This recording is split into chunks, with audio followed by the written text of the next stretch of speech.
এক সাহাবী সফর করে আসছে, আসার পরে নবীজিকে বলতেছে ওয়া ফাকতুহুম ইয়াসজুদুনা লিমারজুবানিন লাহুম, হুজুর অমুক এলাকায় গিয়েছে, যাওয়ার পর দেখি তারা তাদের নেতাকে সেজদা দেয়। কাকে? নেতাকে। তো নবীজি বললেন, এখন তুমি কি বলতে চাও?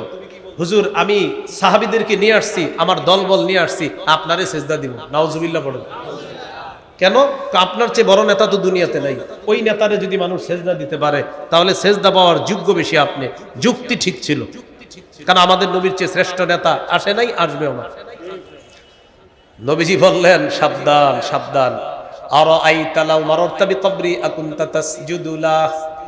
আচ্ছা, আমি ইন্তেকালের পর আমার কবরের সামনে দিয়ে যখন অতিক্রম করবা, আমার কবর কি সেজদা করবা? নবীজি বলতেছিলেন।